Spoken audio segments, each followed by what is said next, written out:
Welcome back to the Swearwolves. I'm Bret, and the episode that you're about ready to listen to is episode 242, Mike Myers, the guy who stabbed me. This is about the movie Halloween 5. Now, I don't know what your thoughts are on the Halloween series. There's been plenty of movies. Obviously, Halloween 1978. John Carpenter's Halloween, I guess, is what the true title of it is. A classic in horror films. Slasher started off the slasher craze. Not the first slasher, I know, but it started off the slasher craze that led into the 80s. Obviously, he came back for Halloween 2, Halloween 3 kind of diverged. 10 years after the original, we got Halloween 4, and that made a lot of money. And it made a lot of people happy because Michael Myers,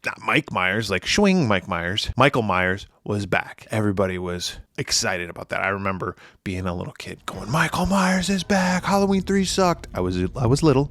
I didn't know a lot. Halloween 3 is actually really good. But we wanted Michael Myers, right? So I was really excited. And then Halloween 5 was like a year after that. So it's like, they can't fuck this up.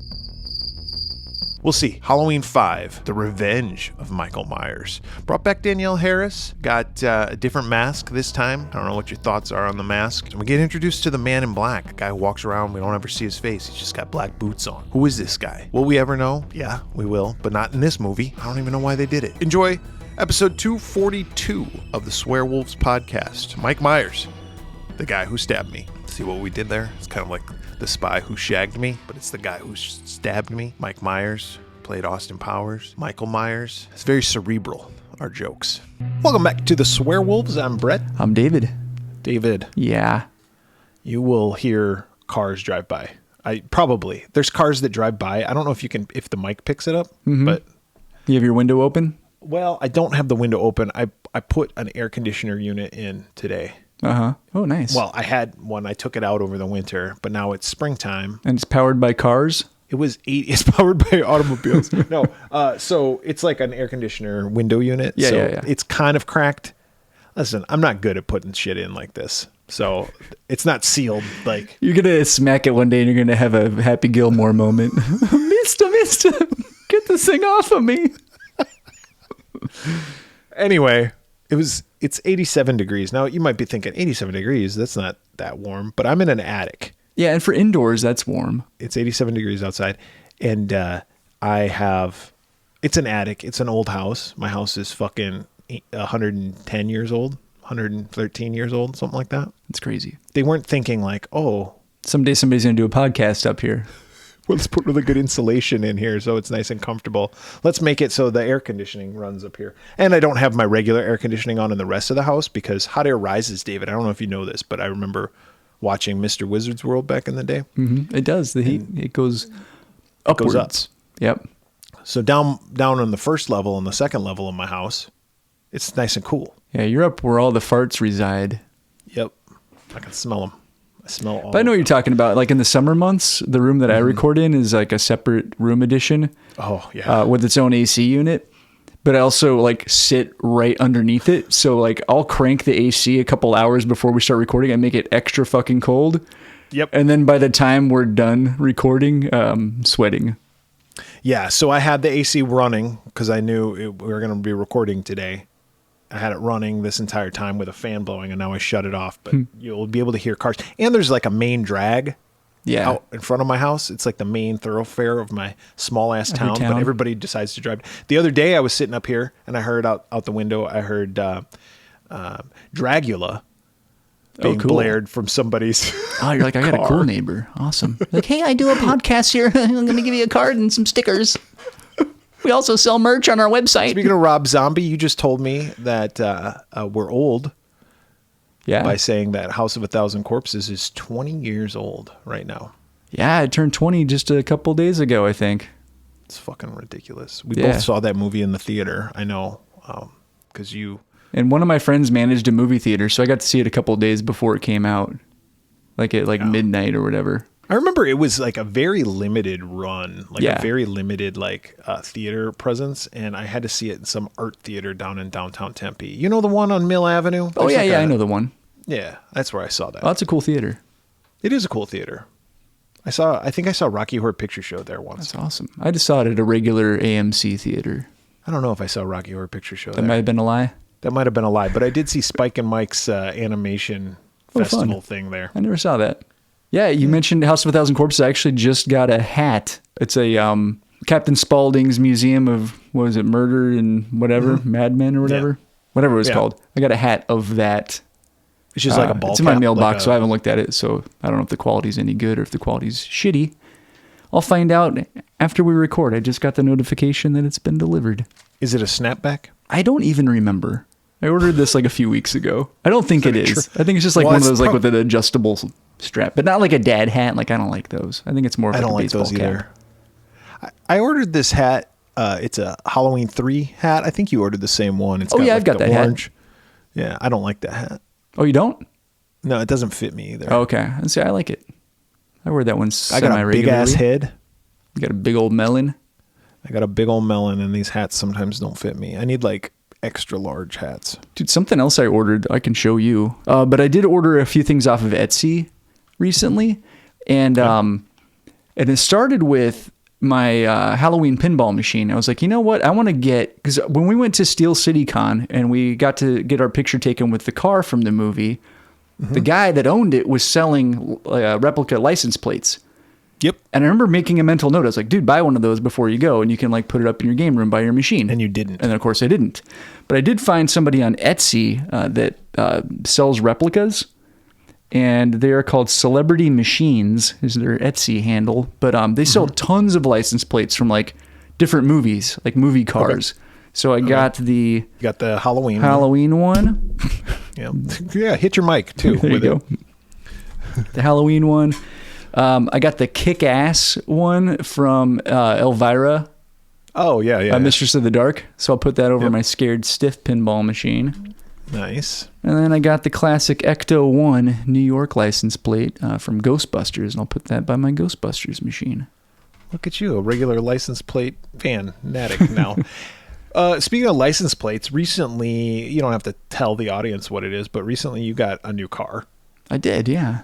And you decided to go with a new license plate because you had a personalized plate before, but you decided to change things up a little bit. I did. You know what? And I think I posted it on our... maybe I did. I don't know. But yeah, it's a reference to Night of the Creeps. And it's super easy to guess. But yes, that is my license plate. That is a quote from that movie. Awesome.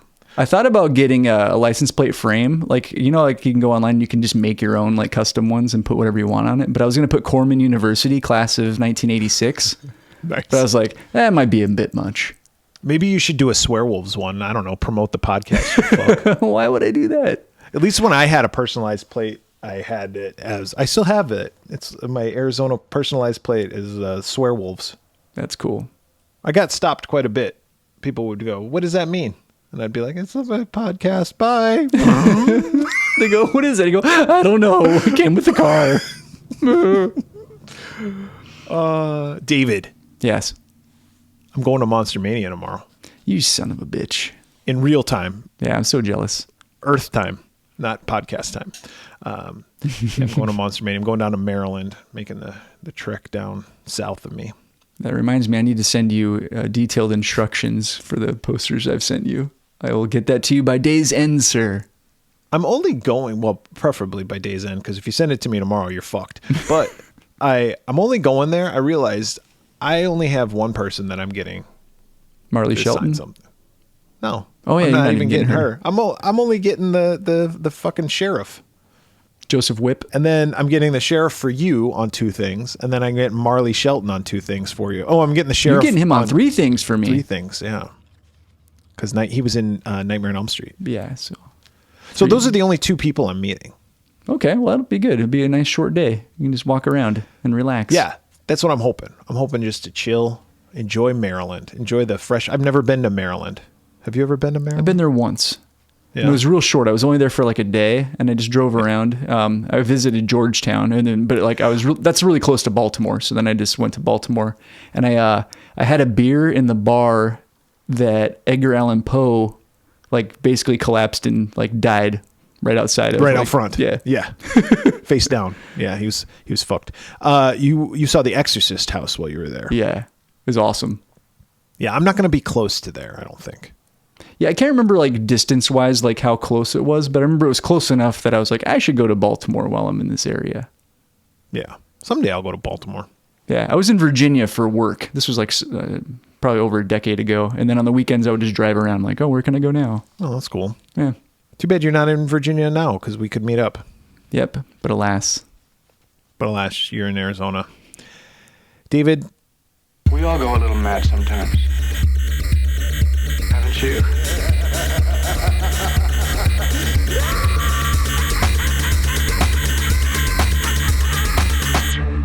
oh, God damn it. What now?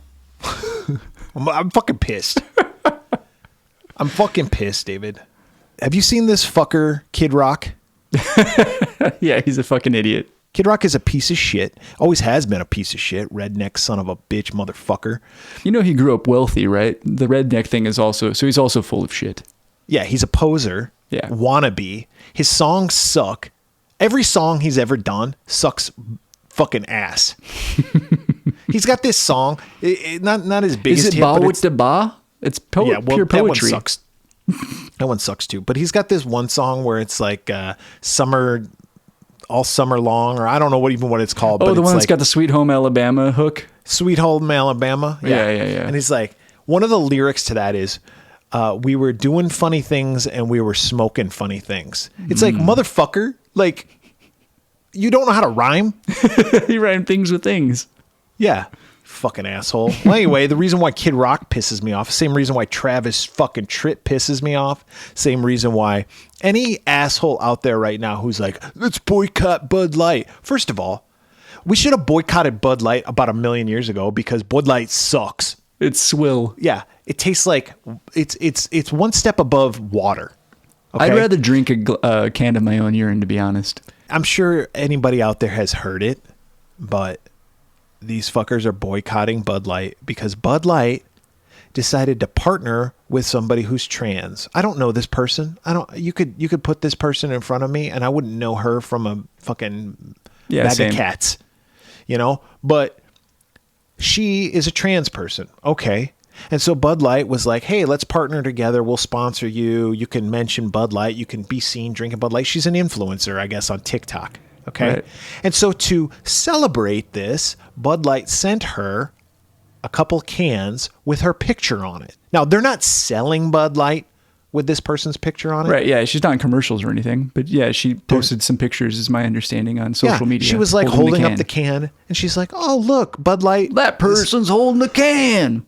Holy fucking Christ. There's a trans person. You know why these and so no, they're all pissed off. So Kid Rock's out there and he shoots a gun at a can of Bud Light. He bought some Bud Light and then blew it up. That'll teach him. So stupid. And it's like, why are you pissed? It's like those people that like burn their jerseys, like when a player gets traded. So it's like, motherfucker, you already paid for the jersey. But it's even worse than that because it's like, why are you so angry at Bud Light? Because they and so angry, but also take the opportunity to film yourself. Turn it into performance art to get clicks and likes from people who are despicable. Because he's nobody. Nobody likes him. Yeah, he just wants to be noticed. Yeah. To top it all off, it's like him and Travis Tritt. Who the fuck is Travis fucking Tritt? Yeah, when was the last time that guy was relevant? Never. Yeah, in this house, never. Even people who like country music are like, Travis Tritt, he's still around? Yeah. You got to be a special kind of asshole to be like, I'm going to boycott Bud Light because, and then there's people online, right? I went down a little bit of a rabbit hole and then I stopped myself because I was like, my blood pressure is going to go through the roof. But then you got these people who are like, oh, I like how all these libtards, they were so pissed about Aunt Jemima. One person is a completely fictional character. This other person is real and exists. They were calling out racism. Your thing of you saying that this is the equivalency is you discriminating against someone else. Being transphobic. Yes. So I'm going to put myself in their position. I'm transphobic. I don't like trans people. I don't like that Bud Light is partnering with a trans person. So I'm going to boycott them. The liberals, or what they consider liberals, I mean, it wasn't even all liberals. Also, to use their own argument against them, the people crying foul when Aunt Jemima was taking off a bottle of fucking syrup. But it's like, you guys were pissed off because a black person was being exploited. Yes. And it was like a black stereotype. Right. You know, Uncle Ben, Aunt Jemima. These are all stereotypes of this like fucking day in U.S. history that, you know, we shouldn't even be proud of, right? This time where people were ex-slaves and they were like, all they're good for is to be fucking Mammy and Al Jolson. Like, let's put on a show and entertain so we can do the old soft shoe for white people and they can throw coins at us. You fucking racist pieces of shit. And now they're transphobic. Well, you know why Kid Rock's probably pissed off? Because he got a fucking boner when he saw this trans girl. And then he realized, oh, she was born, genetically, she was born with a penis. And that makes me, that sets off alarms. Am I gay? Oh my God. Humana. Who cares? You know what? I almost went out and bought Bud Light just to support them. But then I was like, what am I going to buy Bud Light for? What am I going to do with this? Oh, you know what's something that's funny that you just reminded me of too? So people are like, I've seen also some of these people that are boycotting like Bud Light. Like, I went out and bought this instead. And it's like a beer that's also owned by Anheuser-Busch. It's like, you dumb motherfucker. That's funny. Yeah, that's funny too. And then they're still giving them money. And then there's this beer that will be around for like, I don't know, 2 weeks. This like Freedom beer. Oh, I saw something like that. Yeah. And it's so like $20 for a 6-pack. You fucking idiots. So dumb. And it's probably just relabeled Bud Light. Is that the one that has the commercial with the guy's like, I grew up in a time when people knew what restroom to use. Like, shut the fuck up. Yeah. And then he's like obsessed with bathrooms. Yeah. And then he's like, who gives a shit? He's like, stay away from our kids. And it's like, Bud Light? How is Bud Light targeting kids? It's ridiculous. Like, it's alcohol. You have to be 21. You have to be older than the legal age to vote in this country to drink alcohol. People are also obsessed with the thought that everyone's out there diddling kids. Yeah. Meanwhile, it's just all a bunch of fucking priests and Republican fucking clergy. Yeah, exactly. Congressmen. I get so worked up, David. I got to calm down. All right, I'm there with you. And how are we going to calm down, David? We're going to talk about a movie. Yeah, okay. But what movie? Called Halloween 5. Oh, God. The revenge of Michael Myers. Dude. He's pissed. We were talking last week after we recorded, and we were like, oh, what movie are we going to do? And we realized that we hadn't done Halloween 5. And it's like, it's halfway to Halloween. Did you realize that? Yeah. Pretty much right coincides. Now. Just about. It's like right now is halfway to Halloween. So in 6 months, we'll do more Halloween movies probably. But right now, we're going to do Halloween 5, The Revenge of Michael Myers, a little movie that came out in 1989. Now, we'd both seen this movie plenty of times. Yeah. I'm familiar. Yeah. Did you see this movie when it came out? Probably not. You were No. I didn't see this movie till much later. Like, I was an adult. Yeah. So I was like, I think when we recorded the Halloween 4 one, which came out just a year prior to this movie. You know, I was like 11 when that came out. Yeah. And I was excited as shit. Like, I was like, oh, fuck. We're going to get a new Halloween movie. And then when I saw that they were making a Halloween 5, as this is 12-year-old Bret, I was like, you get a boner? Yeah, no, I didn't see this until like probably right around the time I saw House of a Thousand Corpses. It's probably in that same 20 years era. Ago? Okay. Yeah, this movie's like 40 years old now. No, how old is this movie? It came out in 89. It's close. Like it's getting there. 34 years ago. My God. All right, so let's talk about it. Halloween 5, The Revenge of Michael Myers, was released on October 13th. 1989. David, what was the number one movie in the theater? October 13th. It was a Friday the 13th. Oh shit, I didn't even think about that. 1989. Don't worry, it has nothing to do with the number. I was going to say those two never would have gone head to head at the box office. No. It'd be ridiculous. Against my better judgment, I'm going to say it's this movie, knowing that it's probably not. It is absolutely not this movie. It's a little movie. Okay, I'm going to give you a clue. Okay. John Travolta. 1989, John Travolta. The password is John Travolta. It's like we're playing the pyramid. Is it Look Who's Talking? Ding, ding, ding, ding, ding. David, we just won $25,000 in the pyramid. Oh, shit. Awesome. Dick Clark is so proud of you. Buy a bunch of Bud Light. Look Who's Talking. I saw that movie in the theater. I've never seen that movie. My dad and stepmom, they used to take me to a lot of movies, actually. Now that I think about it in hindsight, like I'm like, I saw a shit ton of movies. Oh, speaking of which, I want to give a little plug here. It has something to do with going to the movies. My wife just bought this for me, and I told her I wanted it, but I just didn't buy it. So she was like, oh, he said he wanted this, so I'm going to buy it. Cinema Speculation by Quentin Tarantino. It's a nonfiction book, and it is about him growing up in the 70s and going to the movies in the late 60s, early 70s, and going to the movies. And his mom and stepdad took him to a shit ton of movies. That's cool. So it's about like his experiences going to the theater. Dude has a photographic memory when it comes to movies he saw in the theater. And so, and they're movies that I've never even heard of. Some of them are movies I've never even heard of. Yeah, like really obscure stuff. Really obscure, like 70s exploitation films. And but there was a resurgence in film, I think, in the late 70s or in the late 60s, early 70s. And that's where I'm at in the book. I just started reading it last night. So, but it's pretty good. And if you like Quentin Tarantino and his movies, these are movies that obviously influenced him, but also listen to the Video Archives podcast, which is his podcast with Roger Avery, and they talk about all these kind of older movies. Yeah. They do a movie review podcast. Two white guys doing a movie review podcast. It's an interesting format. The only difference between them and us is success. Say thousands and thousands and thousands of listeners. Other than that, we're exactly the same. And millions of dollars. Yes. But otherwise, we're very much the same. It's a very good show. So Quentin Tarantino's new book, Cinema Speculation. Okay, so I saw Look Who's Talking in the theater with my dad and my stepmom. They took me to the theater to see this movie. They fucking loved this movie. Like the babies are talking. One of them sounds like Bruce Willis. At the very beginning of the movie, it opens up with a sperm. And Bruce Willis talks the baby, but he also talks the sperm. And so it's all these sperm going like a in there. And I was like 11 watching this movie, 12. Yeah, you're like, what the hell's going on with these tadpoles? I knew about all that kind of stuff. I'd taken sex ed. Did you elbow your dad like, is that jizz? Yes, son. He's like, my tubes have been tied. I don't know. All mine are dead, but that's what it looks like when they're alive. So yeah, they're swimming around and it's like Bruce Willis talking and he gets past the diaphragm and it goes up and he sneaks one past the goalkeeper, huh? Kirstie Alley. R.I.P. Is the female, yeah, R.I.P. But they loved it. So they took me to go see Look Who's Talking 2 when it came out.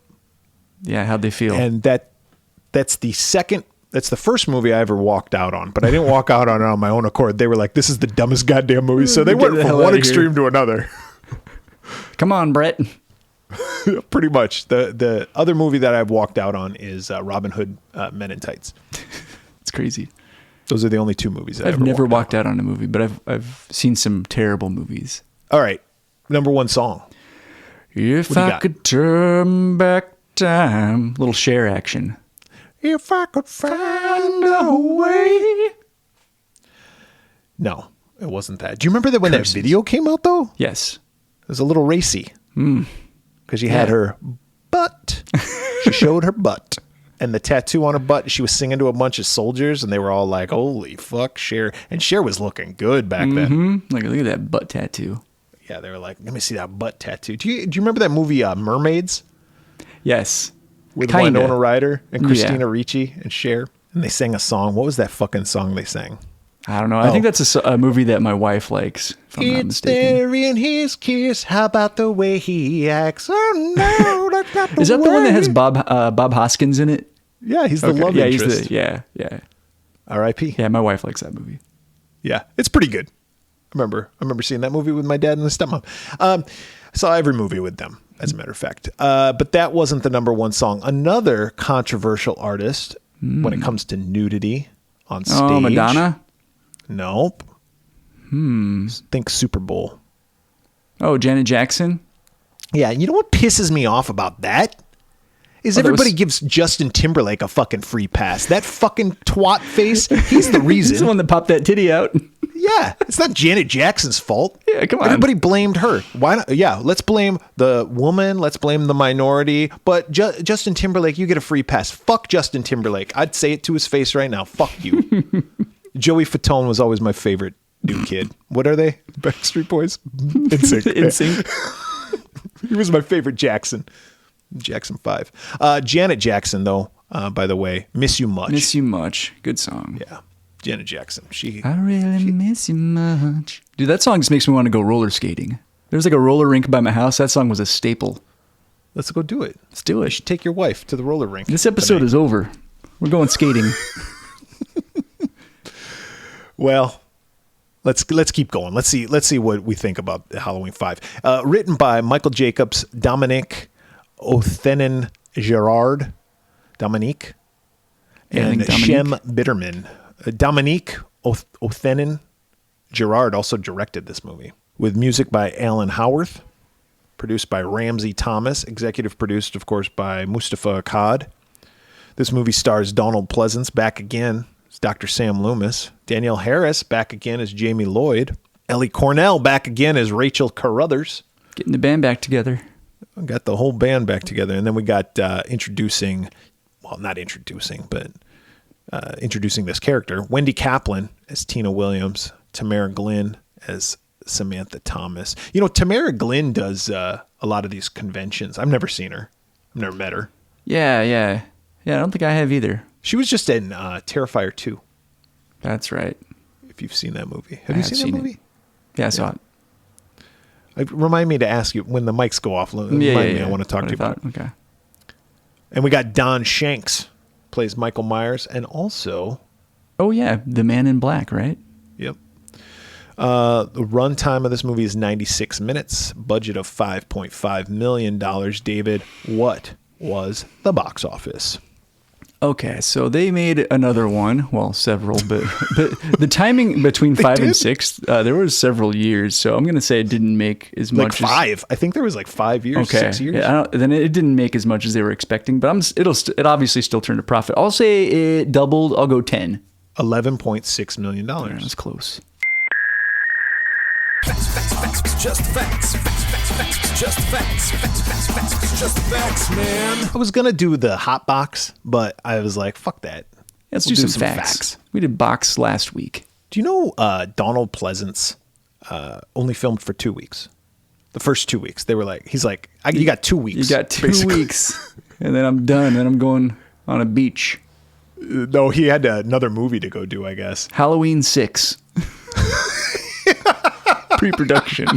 It's like 2 weeks, and then I got to go film this other Halloween movie. No, I don't know what other movie it was, but isn't that kind of the shit that he pulled all the time with these Halloween movies? Like the original Halloween movie, he's like, you got me for 3 days. He's a fucking diva, apparently.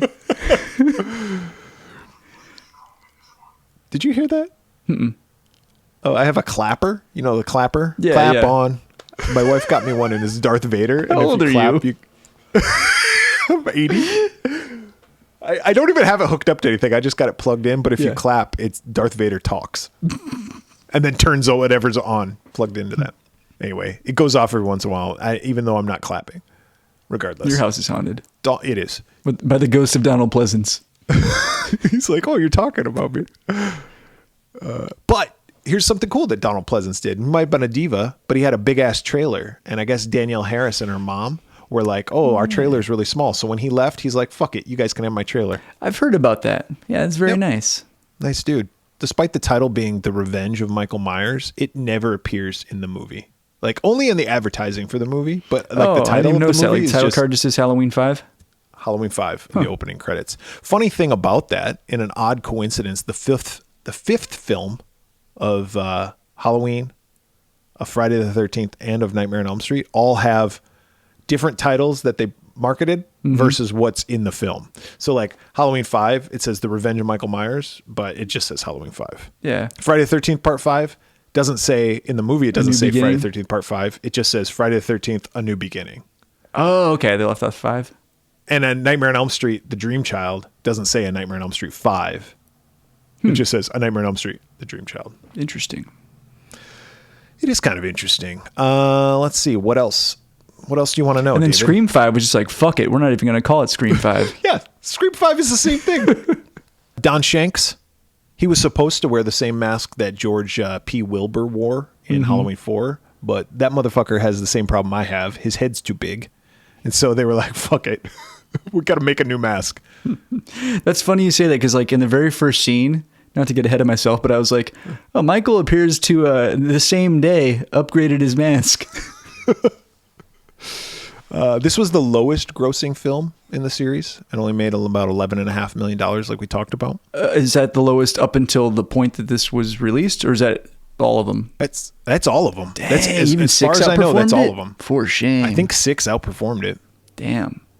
I didn't look. Let me hold, please. Play some hold music right here, David. E ooh ooh e ooh ooh e. Just play me going e ooh ooh e ooh ooh e. Part 6 actually grossed $15.1 million. Wow. I got to remember that for when we do that episode. We're not going to do it for like another year. You're I'll not going to forget. remember. Spoiler, I'm going to guess lower than that when the day comes, I'm sure. All right, here's another little interesting parallel between Halloween and Friday the 13th. Jamie Lloyd and Tommy Jarvis. Like a kid hero. Both characters appear in 3 of the films. Right? 4, 5, and 6. 4, 5, and 6, the characters. Oh my God. You're with me? Now, Danielle Harris doesn't reprise the role in part 6. But I was the just about to character say, is I was like, she's not in 6. But yeah, you're right. The character of her is. The character of her is.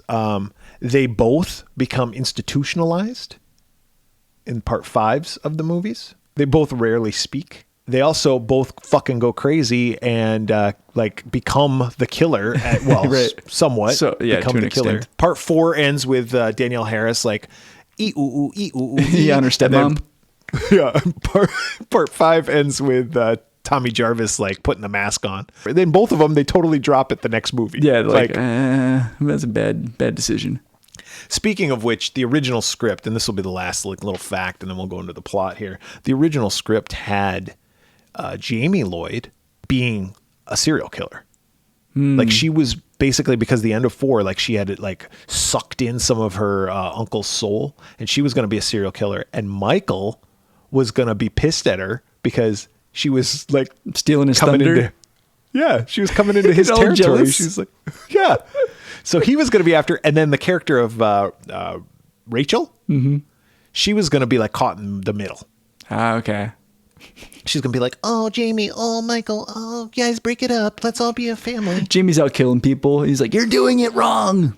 Your technique is shit. I thought that was kind of an interesting thing, though, like a serial killer killing another serial killer because they're pissed off because they're encroaching in on their territory. I think I might have to remember that, like if I ever want to write another movie. All right. So that's it for the facts. Let's talk about this fucking movie. Let's do it. All right. Do you remember part 4? Yes, I do. I remember it quite well. We gave it a pretty good rating, if I recall. No. I don't think we did we? I think I liked it more than you, if I remember correctly. I could be wrong. Probably because I think I gave it like a remember- 2.5. You probably gave it like a 2.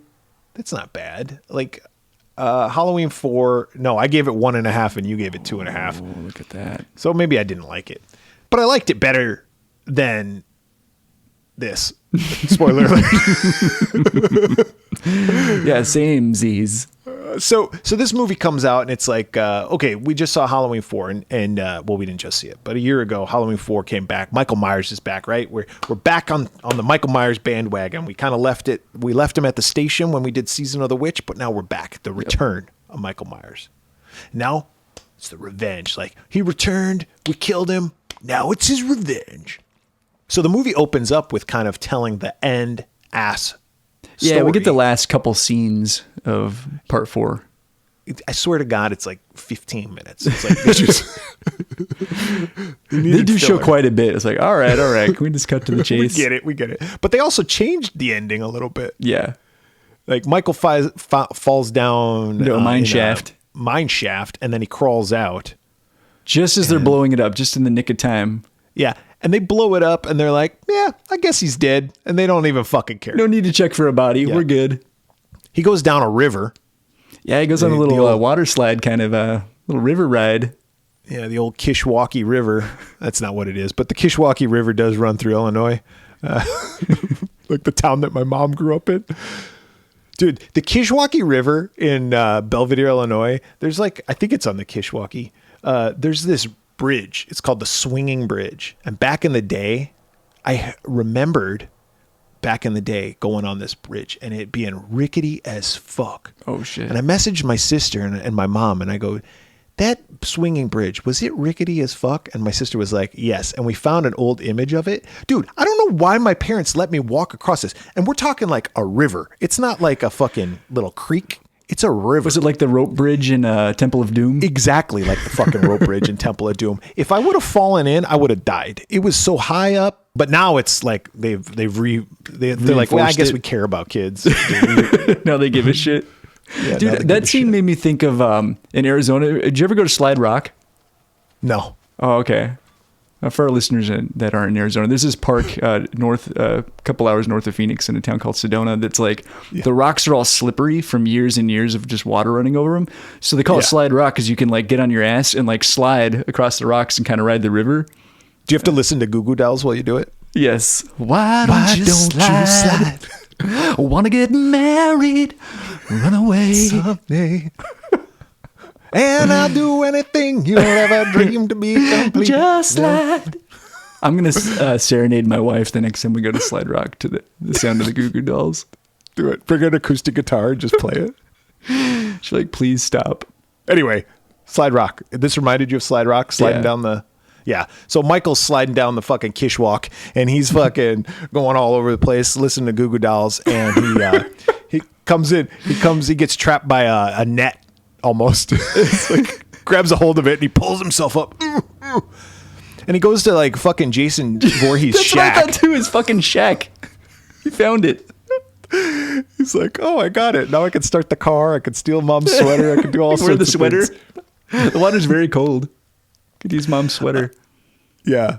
He's like, listen, it is cold. My penis is normally really big. Really fucking big, all right? It didn't get burned off. So no snickering. So he goes into this guy, this like hermit who lives with a parrot. He's like a pirate. I don't know what he is. He's a pirate hermit bird with a parrot.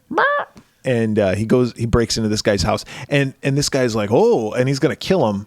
Michael's going to kill him, but Michael passes out. Yeah, he's been shot. All fucked up. He's been shot 1,000 times. Yeah, he's been shot 1,000 times. 50 Cent, like, just tired. I know.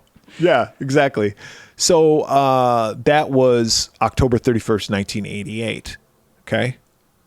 And dun dun dun. 1 year later. 364 days later. David, this movie pisses me off right away. What the fuck? This hermit's been taking care of this motherfucker? Yes, nursing him to health. Like, and does he give him like IV? Like, what is he doing? Because I take it he's been in a coma this whole time. Is he exercising his legs so he doesn't atrophy? So I didn't get that he was in a coma when I first saw this movie. I guess that makes sense. Maybe they were just hanging out for a year and then eventually Michael just had enough of his fucking jibber jabber. I almost took it like Frankenstein and the blind guy in Bride. Maybe Michael just lived there for a whole year and just walked very softly. Yeah. But yeah, he would have had to have been blind. Yeah, that's true. He wasn't blind. Maybe he was tiptoeing anyway. It's like, dude, I can see you. He's like, oh. But so he takes care of this fucker. Now, I didn't get the sense that this guy was like wanted by the law or anything like that. So why didn't he just go to the cops and be like, hey, or the hospital at least, and be like, hey. Or was he like diddling him for a year? Oh, I don't know. Do you think he was just like, hey, well, this guy's out? Like, remember in Kill Bill when the bride was out? Like, yeah. And I like to fuck. Yeah. maybe that's what he was buck. That's pretty awful. I'm talking about rape, but it's in a movie. Like I can talk. And it's about also it. A terrible person. Yes, so it's funny. I hate that guy. But I think this hermit, his name was Buck also. And he liked to fuck. And he fucked Michael. So Michael killing the hermit now, I'm okay with. He's punishing a rapist. Okay. Yeah, he was punishing a rapist. So Michael stabs him. And while he's stabbing him, we got Jamie Lloyd. Now, Jamie, it's a year later, and she's been institutionalized because she went crazy at the end of 4. We know, right? She stabbed her mom, or her stepmom. Yeah, and we were led to believe that she killed her mom or stepmom or she whoever. Did. Stepmom. Her mom is... Oh, yeah. Jamie Lee Curtis. Jamie Lee Curtis. But her stepmom, she did not kill her.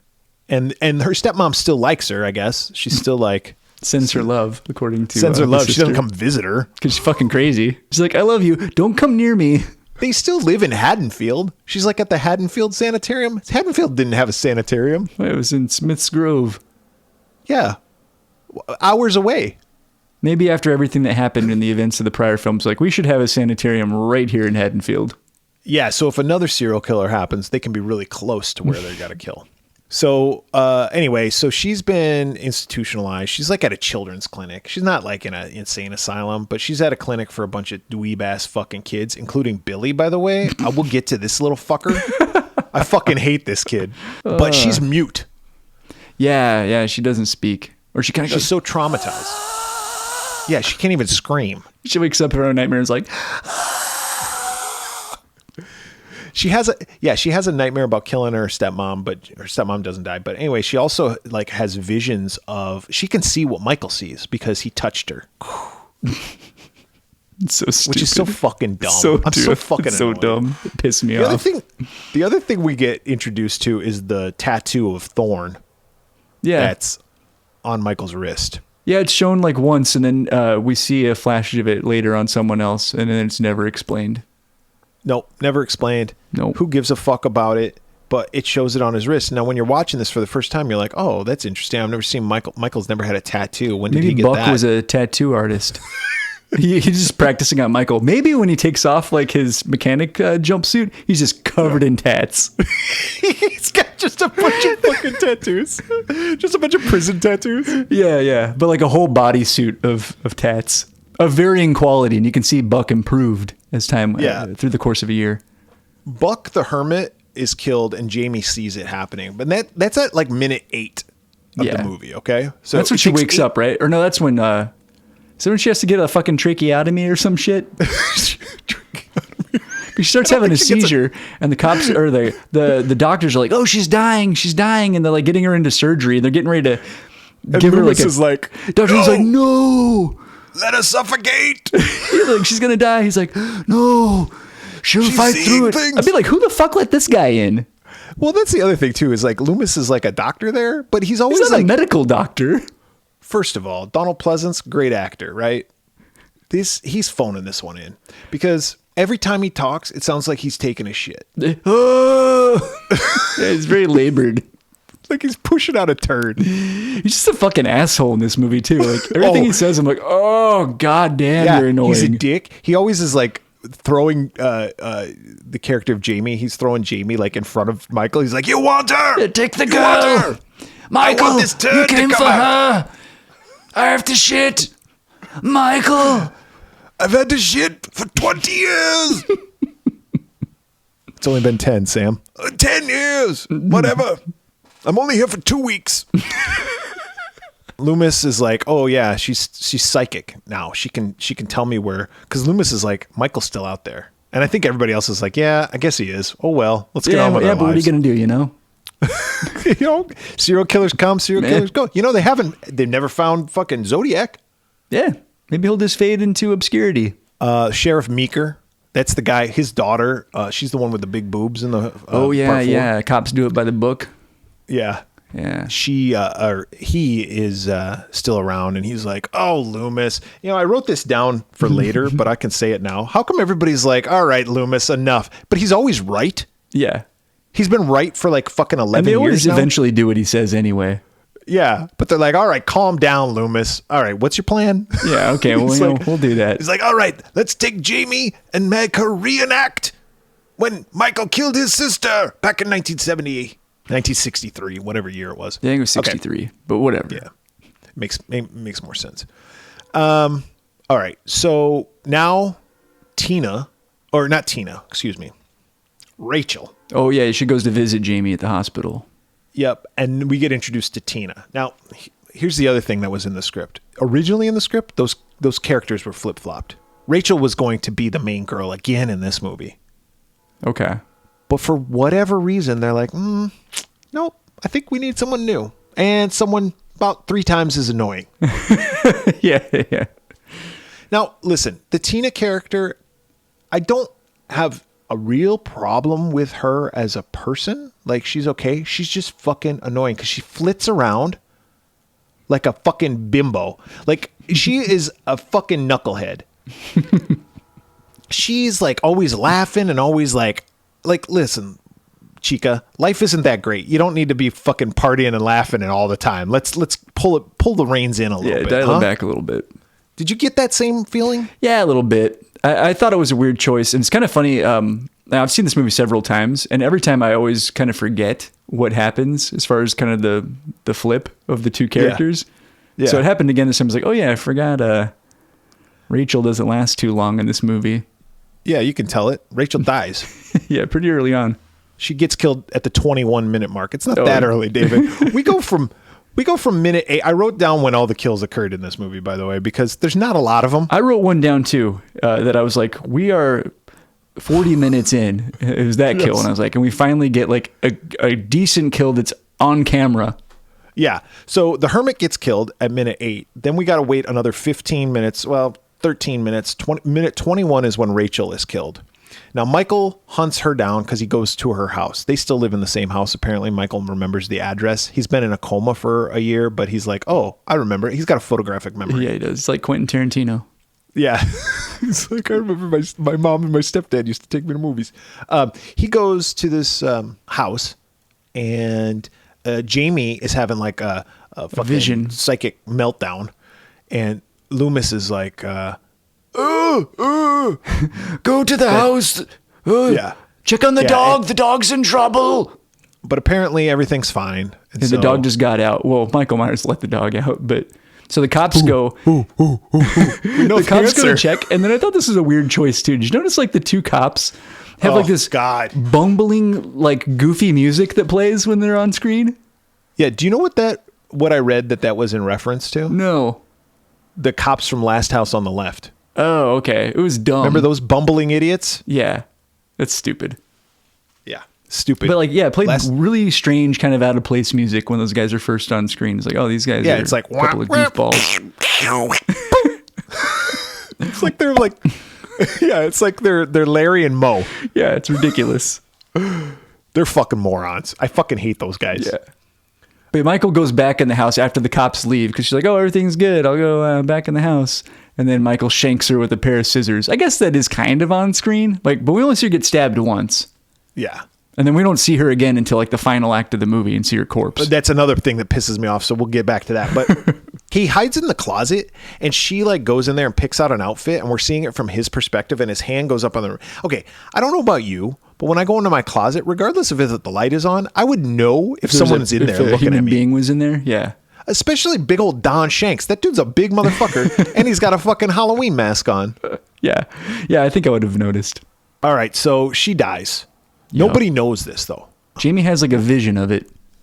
Yeah. Well, nobody believes her because she had the vision that something bad was going to happen. Then nothing bad did happen. So when she does it again, it's kind of like Boy Who Cried Wolf. Right, they're like, full whatever. Of shit, kid. We're going to give you a tracheotomy. It's just like, well, no. That's the only thing that doctor knows how to do. It's like, I have a headache. You need a trach. You need a tracheotomy. I don't think that's how you do it. Mm-mm. Loomis is like, I'm constipated. You know what'll help that, Loomis? Tracheotomy. You shit out your neck. Tracheotomy of the butthole. Now, Tina is the main girl. Yeah, Michael immediately switches gears and starts stalking Tina. Yeah, and Tina's flitting around. I know why he wants to kill her. She's fucking annoying. But she has a friend. Sam. What's her name? Sam. And they're gonna... Oh, and he's stalking them. He's like out there in broad daylight following them around. Just walking around. Tina's boyfriend's name is Mikey. He's a real sack of shit. Dude, this guy looks like if Howard Stern and fucking John Lennon had a baby. That's what this guy looks like. And the baby was like a greaser. Yeah. He's a fucking douche. Yeah, he's a dick. But he drives this 67 Camaro, I think it is. Pretty sweet car. Yeah, I was trying to figure out if it was a 67 or a 68, but yeah. It's one of two, but it's black. It's fucking cherry, dude. I saw that car and I was like, God damn, that's a nice car. Dude, my dad had a 68 convertible. But his was orange. It was like Coca-Cola kind of reddish orange with a black top. It's pretty sweet. That does sound pretty sweet. And I'm not even a car guy. Like, I'd drive a fucking Pinto if you gave it to me. I'd be like, all right, cool. But that car was pretty sweet. You get it and you're like, does it go forward? And it's like, yeah. Like, does it go backwards? No. You're like, it's good enough. Reverse is overrated. Yep. Okay, so he's following them around. They get in the car. And the car thing comes into play because Mike loves this car. Like, he's like waxing it. He's shining He's it. obsessed. Like, yeah, he's very like Ferris Bueller, like the dad from Cameron's dad, where he like waxes the car all the time. So they're going to pick up some beer. Like, they're going to pick up some Bud Light, right? Because this is before the trans girl got. Yeah. But they're going to go pick up some Bud Light so they can go to, because Sam's boyfriend works at the liquor store, and he's they're gonna steal this beer. You know what? You do what you got to do. I remember. Listen, I'm not condoning this, but when I was like in high school, I had a couple friends who worked at a couple of places, and we stole lots of stuff. I had a friend one time. We were roommates. We were like young. We were like 18. We had just moved out. We were like, yeah, we're going to live on our own. And we had zero money, right? Just enough to pay rent, but that was it. Yeah. And my friend was like, hold on, I'll be right back. He went down to the grocery store, loaded up a cart, and just walked out with it, and wheeled it to our apartment. Jesus. I go, what the hell? How'd you get all this stuff? He goes, I just walked out with it. I was like, all right, cool. It was all off-brand stuff, though. You're like, come on, man. It was actually, because I think he went to Food for Less. That's fun. Anyway, so they're stealing all this beer, and they load it up into Mikey's car. Well, the girls go off to go get ready for this party that they're going to go to later on, and Sam's boyfriend loads the beer up with Mikey, and then he leaves Mikey alone. Mikey gets in his car, and he's like checking his sideburns in the mirror, in the rearview mirror and stuff, and from behind him comes Michael Myers. Yep. And Michael Myers has a, what is that? Like a hand rake, like a gardening tool. Yeah, almost kind a of gardening. thing. Yeah. Exactly. That's exactly what it is, a hand rake. And he starts scraping it on the car. And this dude, Mikey, he like shits himself. He's like, whoa, whoa, whoa. He gets out. He's like, hey, motherfucker, you're going to pay for that. And Michael Myers is just like, fuck you. And he takes the hand rake and slams it into this guy's head. That's like the first like real kill. Yeah, we got the scissor stabbing, but that was just kind of okay. But this one's, right in the face. Yeah. And this guy like fish flops once he gets stabbed in the brain, but he dies. Tina had given him this mask to wear for the Halloween thing, and it's like this. What do they call it? They sell this mask. It's like a. I've seen it before. Yeah, I can't remember what it's called. I don't remember what it's called, but they sell it. Trick or Treat Studios makes a replica of this mask. It's kind of a cool mask, actually. It is cool. It's kind of like an old man, gruff looking. Yeah. Big chin, like exaggerated features. Well, anyway, Michael puts that mask on. So Michael's wearing a different mask now. He's not wearing the mask. Also steals the boyfriend's car and puts the top up. I wrote down here, Michael has gotten better at driving. His driving is improved. Yep. He drove a station wagon in the first movie, and now he's driving a Camaro, and he's not missing a beat on this one. And he's moving up as far as like types of cars. Now, what will he be driving next? Was this a manual? I didn't notice. Probably. If it was a 67, odds are good it's a manual, right? It came in both, but I don't know. Did it? But yes, I like to think he was working the clutch. Yeah.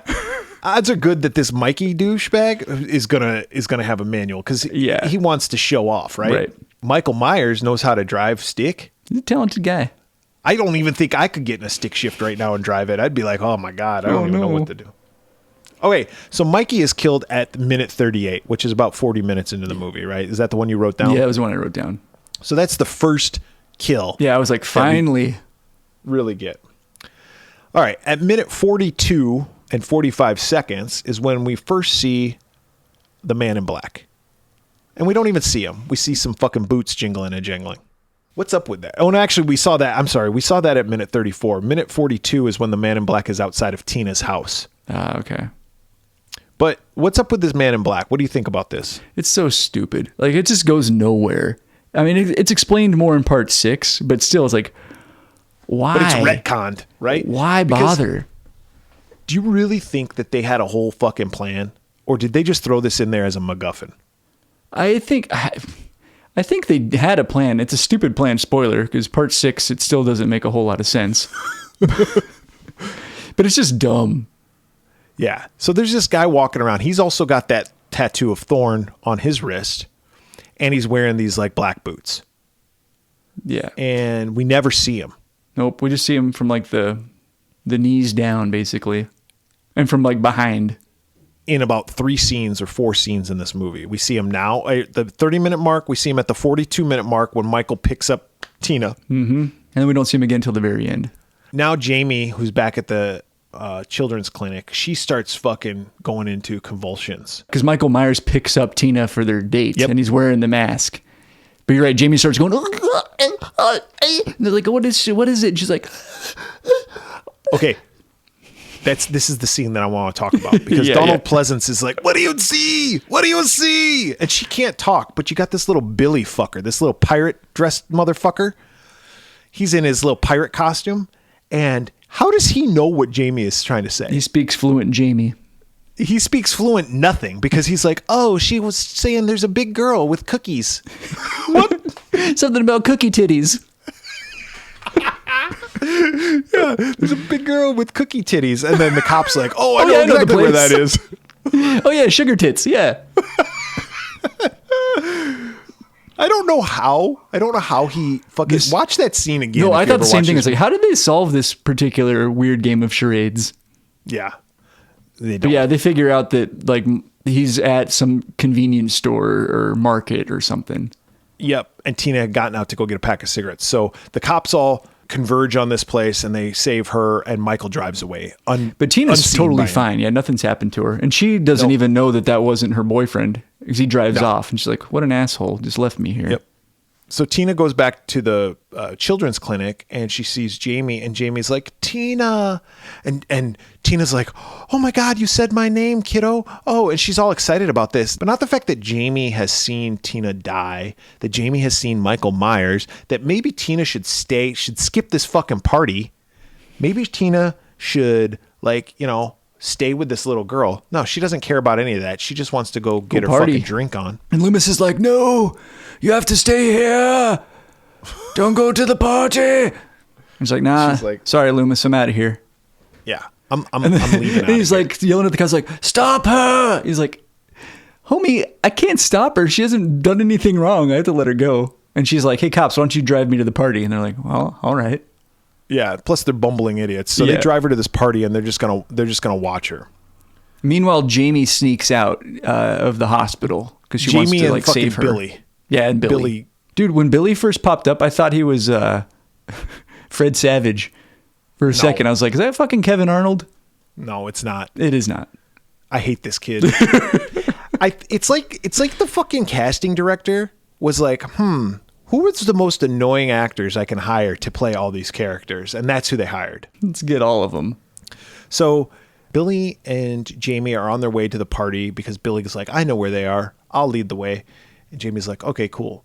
Loomis is lost. He's fucking, who knows where the fuck he is. Tina's at this party and the cops are outside. Now, Tina meets up with her friends, Sam and Sam's boyfriend. Spitz. It's a good name. That guy's a fucking dork, too. I was like, there's no way in hell he could have got that girl, Sam. No way. No. Way out of his league. I mean, like, different fucking sport, my friend. Like, yeah, it's like, there's no way. This guy's a fucking dork. Yeah. So they're at this party and they get the wise idea. They're like, let's play a practical joke on the cops. Okay. On these guys with guns. Okay, yeah. That's a good point, right? They're going to dress up like Michael and pretend like they're chasing after the girls, right? The Spitz guy. And then the cops are like, oh, God. Yeah, let's dress up like this murderer that the cops are looking for. Not to mention that the cops are looking for, but the same murderer who terrorized our fucking best friend, who's not here right now, who did get killed, but we don't know that, terrorized our best friend and this little girl who we love a year ago. Yeah, it'll be good for some yucks. Yeah, that'd be like me going over to somebody's house whose family got killed by Jeffrey Dahmer, who, like, their brother or something, and being dressed up like him and being like, hey, trick or treat. Get the hell out of here, asshole. You guys don't like it? Oh, well, take a joke. Well, they go off into this barn because there's some kittens there that they want to rescue, I guess. I don't know. Also, that was a strange plot device. Like, that's how we get them into the barn? Just have them run to the barn to go fuck. Yeah, exactly. That's what they're going to do anyway. Little kittens. By the way, fucking in a barn on the hay specifically sounds like really uncomfortable. Yeah.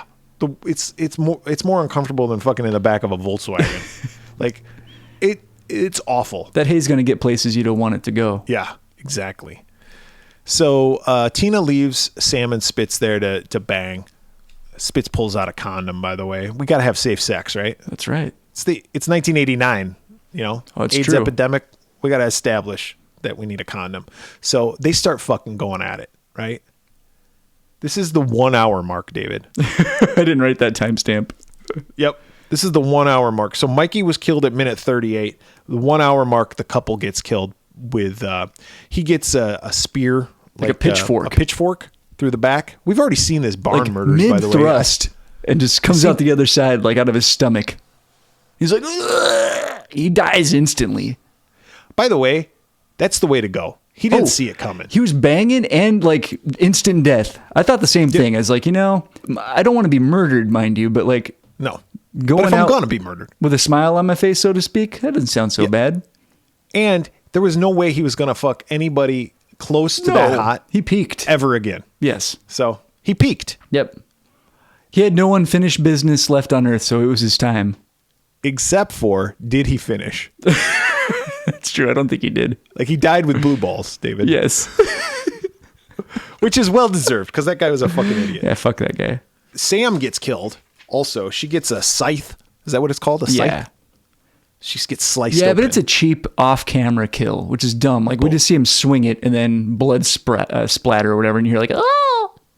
Yeah, she dead. Oh, then he also kills the cops. He goes out. Well, hold on. We're not Okay, there yet. all right. Time out, Turbo. You're jumping ahead.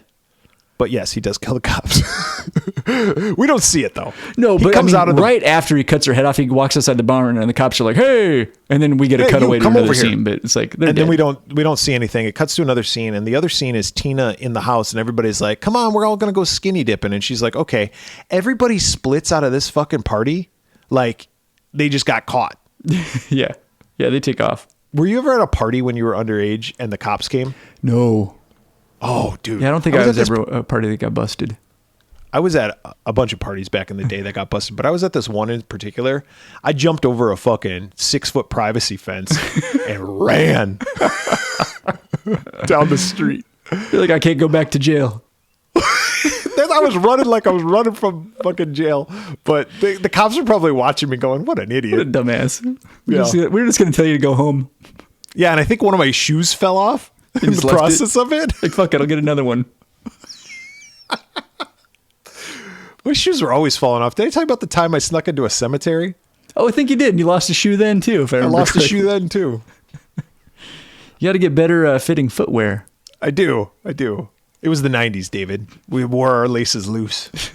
So Tina goes looking for the couple that was fucking in the barn. And she finds a bloody cat. The cat's still alive, but it's got blood. And she's like, oh, my God. And she screams. I think she finds the dead bodies. Yeah, they roll out of the hay. Yep. It's like perfectly timed, right? So Of she's course. standing next to it. And they're like on a timer. And they roll out. And she's like, ah! When Tina screams, it's annoying as fuck. I think right around this time, Jamie and Billy arrive. Yeah, well, she goes and finds the cops dead first. Yeah, oh, yeah. She's like, help me. And like I said, everybody has split. Like, nobody's there anymore. Everybody just hightailed it. So she finds the cops dead. And then, yes, you're right. Jamie and Billy showed up. Billy, this little fucking dweeb. Mm-hmm. They're running. And all of a sudden, Michael comes out in the car. He's back in the car. He's chasing after him. Were you like, run that kid over? I was hoping that. However, he goes after Tina first. Mm-hmm. And I'm like, Tina, just cut left. Yeah, like, there's trees everywhere. I thought the same thing when he was chasing Jamie. I'm like, just get behind one of those trees. Yeah. Problem solved. So he leaves Tina, and then he goes after Billy. Billy jumps out of the way at the last minute. Then he goes after Jamie. Jamie was running through the woods, like David said. Finally, Michael hits a fucking tree, and no sooner does that car touch the tree, it blows up. It just engulfs in flames. I don't know about you, David. My understanding is that cars built in the 1960s and stuff were fucking strong. Yeah, they don't do that shit. They don't blow up upon like impact. It's not like what was that car that did do that? It was like a Yugo, I think. Oh, yeah, I know what you're talking about. Back in the 80s. Like you spit on it and it blew up. Camaros didn't do that. No. Don't do that. But this one does. Car blows up instantaneously, and then Michael is inside of it, and the horn starts honking like his fucking head Right, he's hits dead. the horn. Yeah, he's gone. Tina shows up. Billy's there, I guess. I don't know. Billy got taken by the cops or something. The cops show up instantaneously also. No, they haven't shown up yet. The cops aren't there yet because something important is going to have to happen. Yeah. So Tina's there. I'm sorry. Tina's there and she's like, "Oh, Jamie, it's over. It's over." Well, it's not over because it's like a minute. It's like an hour 7 into this hour and a half long minute movie. The reason why I know it's an hour 7 is because I wrote it down because this is right when Tina gets fucking killed. Yep. Because Michael gets out of the car and he's got his knife, and he's going to try to kill Jamie. Yep. And Tina's like, no, and like basically sacrifices herself. She sacrifices herself and then tells Jamie to run. Dude, and she goes, this pissed me off. Did this piss you off? So she's like, run. Like she sacrifices herself to like save these dumbass kids. And what do these kids do? They walk away. And not only do they walk away yelling, Tina, Tina, basically playing Marco fucking Polo with Michael Myers. Like, hey, we're over here. So stupid. Lucky for their dumbasses, though, they get bailed out by the cops. Yeah. So I wrote down in my notes. Yeah, Loomis. I wrote down in my note. Loomis might as well be a fucking cop at this point. He's more of a cop than he is a doctor. I wrote down in my notes, is Tina dead? I guess I forgot she dies.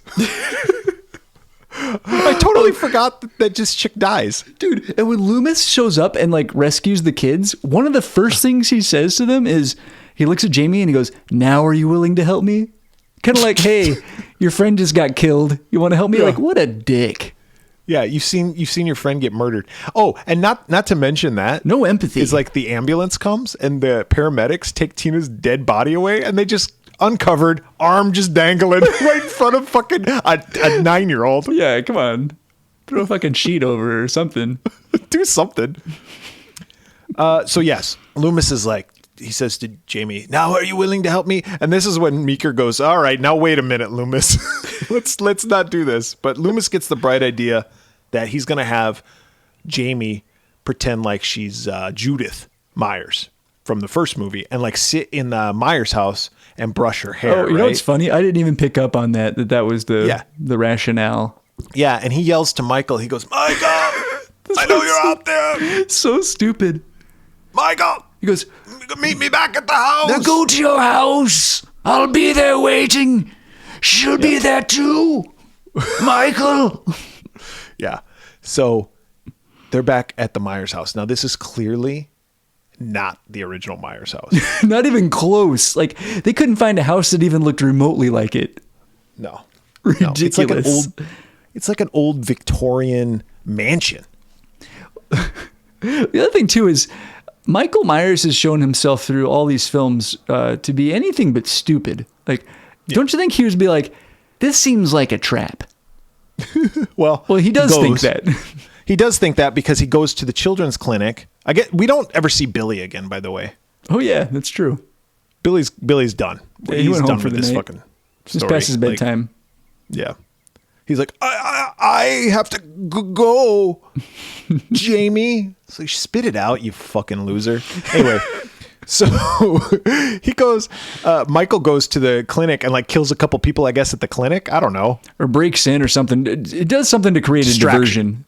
Yep. Because all these cops are posted up inside and outside of the Myers house. So they're like, oh, we better all pretty much go over to the hospital. So Meeker goes, everybody go over there except for like 2.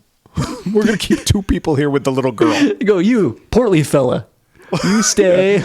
Yeah. You seem like the shittiest cop on the force.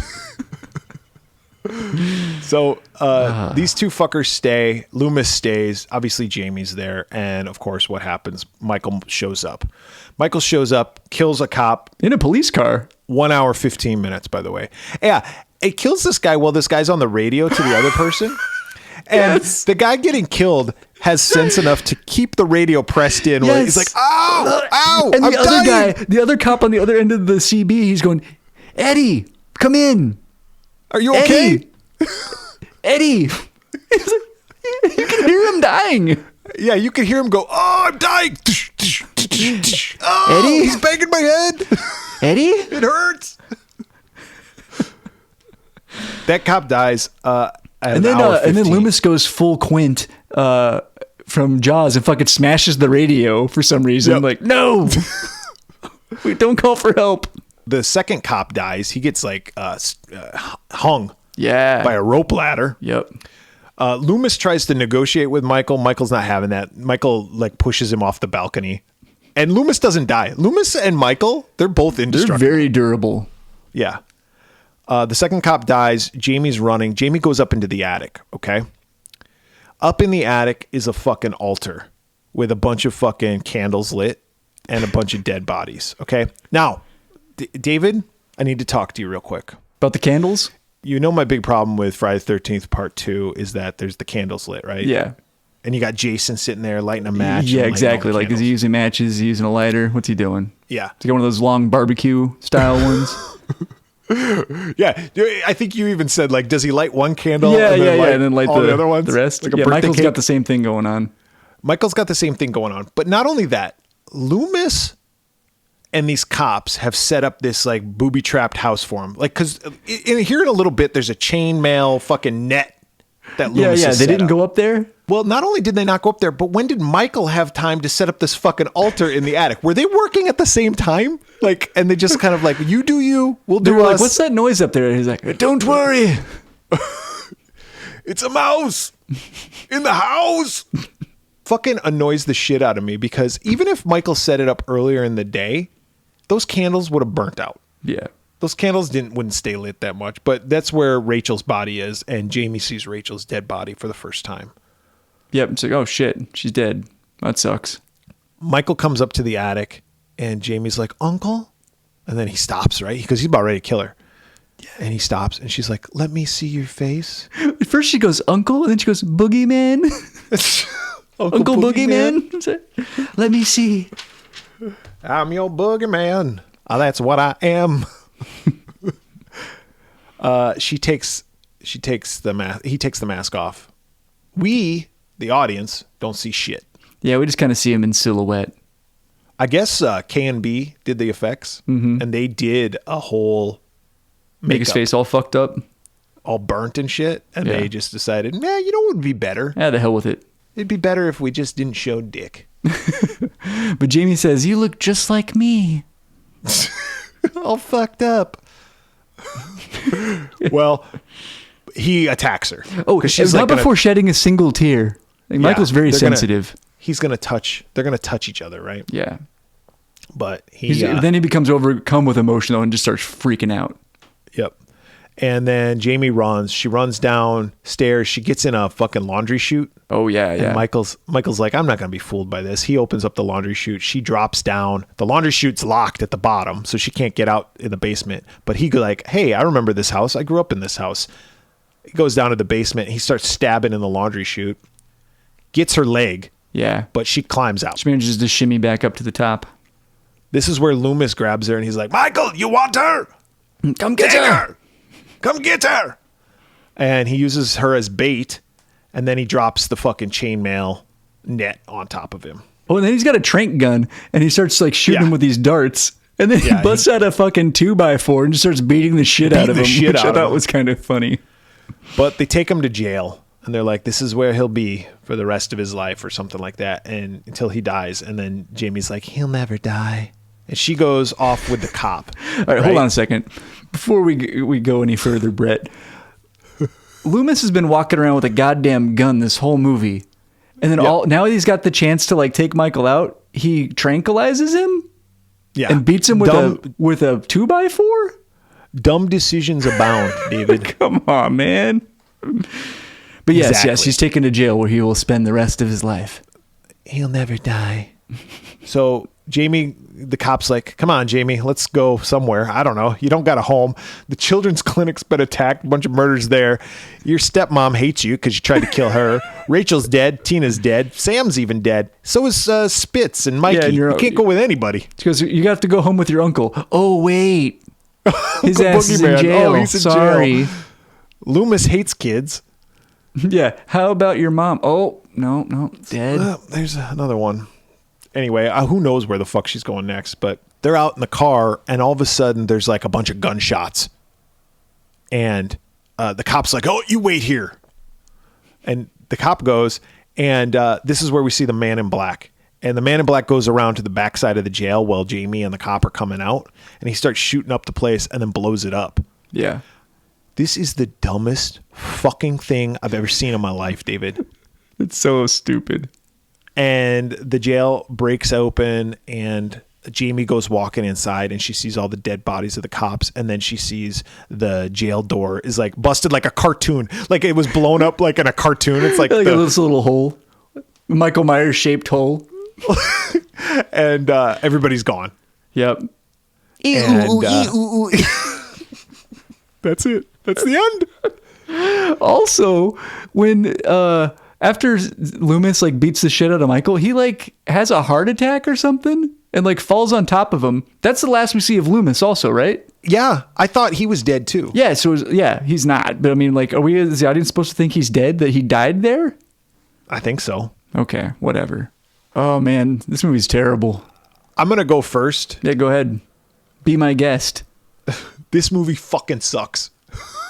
Yeah, it's terrible. I didn't realize how much I hated this movie until I watched it again this week. And I've seen this movie a dozen times. Yeah. And compared to this movie, Part 4 is a masterpiece. Oh, yes, absolutely.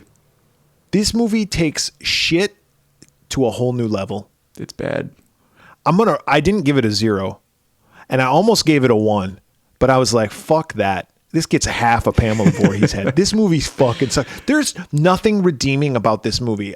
Maybe half a head redeeming because there is some. I don't know. I like the Bruno mask or whatever they call it, the bully mask. I do like Don Shanks actually as Michael. I thought he did a pretty good job. Yeah, I thought he was fine. And he did all the stunts. He did everything. He played Michael throughout the whole thing. I think Tom Morga. No. I think Don Shanks did the whole thing. Yeah. I know I made fun of Donald Pleasance. I should say also Danielle Harris did okay. I actually thought Danielle Harris was really good. I found her character just annoying. Like the whole mute thing, like really bothered me. But I thought from an acting perspective, she was good. I mean, she's 12 years old when she did this. You're only as good as what's on the page. Exactly. That's exactly it. Yeah. She was only as good as what was on the page. And what was on the page, someone wiped their ass and put it in front of her. And this will make $11 million. So I give it half a Pamela Voorhees head, David. Yeah, we were very close. I gave it a 1, but for very similar reasons. Like I thought some of the performances were okay, and a couple of the kills were all right. Dude, that's something I wanted to mention, though. How many kills were there? Not very many. There was like 4. Yeah. The pitchfork to the back, which Friday the 13th already did, and the rake one thing was kind of cool to the face. But no, the story is ludicrous, and just the plot is, it's just an incoherent movie. It's stupid. Even when Tina dies, it's just a pussy ass stab to the chest. Yeah. Not even like to the heart. It's just like to the tit. Yeah. It's bad. Yeah, this movie fucking sucks. So that's 0.75 overall. Michael. Don't fucking bother. And I'm going to be honest with you. I've never seen Part 6 in its entirety. Get ready to have some fun. But I'm going to go out on a limb and say that I'm going to like Part 6 better than Part 5. Oh, we'll see. I haven't seen 6 in a while, so I'm actually looking forward to when we do that one, because that's one of the ones I've seen the least. So we're going to have to do 6 here probably this. I was thinking this Halloween we'll do 6. And we're going to have to do both versions. Oh, must we? We're going to have to watch both versions, or at least watch one and then or you watch one and I'll watch the other. I have the producer's cut on Blu-ray. Do you? I do. Well, then you're the one watching the producer's cut. I'll watch the fucking bullshit one. Hey, real quick, I wanted to mention. So that's our review of Halloween 5. Sorry. It's a big giant turd. But I wanted to mention something. We don't record this on video anymore. However, my son came to me the other day and he says, you should put all your episodes, regardless of if you do video, you should just put the audio on YouTube just so people have that. And I was like, hey, you know what, kid? You're smart, just like your old man, whoever that is. You went, kid, that'll never work. You know what I'm going to do, though, is I'm going to take all of our old episodes, I'm going to upload the audio only onto YouTube. He's like, wait a second. I get the hell out of here. I started doing that. I only started with the first episode. So what I was thinking I would do is I would do our new episodes on Mondays, and then I'll do an old episode on like Thursday or something. Oh, that's cool. Yeah. So every week we'll have some of the old stuff. So if you're a listener, which apparently you are because you've listened this far, and you want to go back and listen to some of the old episodes, you can. So check out our YouTube channel. Go ahead and like, subscribe, share it with your friends. Give us a review on wherever you listen to podcasts. Give us a review because that helps us out. I don't know how. I think it helps like in search engine stuff. I don't know. Plus, it just makes us look good if we have a good it makes rating. us feel good. So Yeah, it gets us in the feels. yeah. But if you want to contact us and tell us how shitty we are, we'll also listen to that. You can contact us a multitude of ways. How can they contact us, David? Twitter, Facebook, The Slasher app, TikTok, Hive, YouTube. Search The Swearwolves on all those platforms. On Instagram, search The Swearwolves Podcast. You can go to our website, theswearwolves.com. You can email us at contact@theswearwolves.com, or you can leave us a voicemail at 623-282-1851. So for the Swearwolves this week, I'm Bret. I'm David. And I gotta go take a shit. As do I, Michael. Gloop.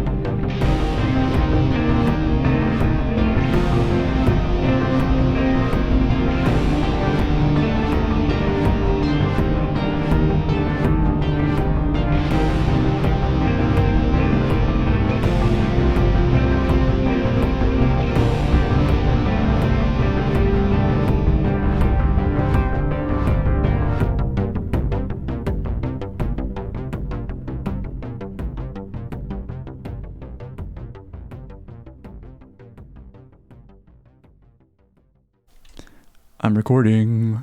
I'm recording as well. Oh, fantastic. That's fucking great. All right, David. Mm-hmm. You ready to do this shit? We're just going to jump right in, huh? Oh, hold on. Just fuck it. Fuck it, dude. Fuck it. Put it in my fuck it bucket.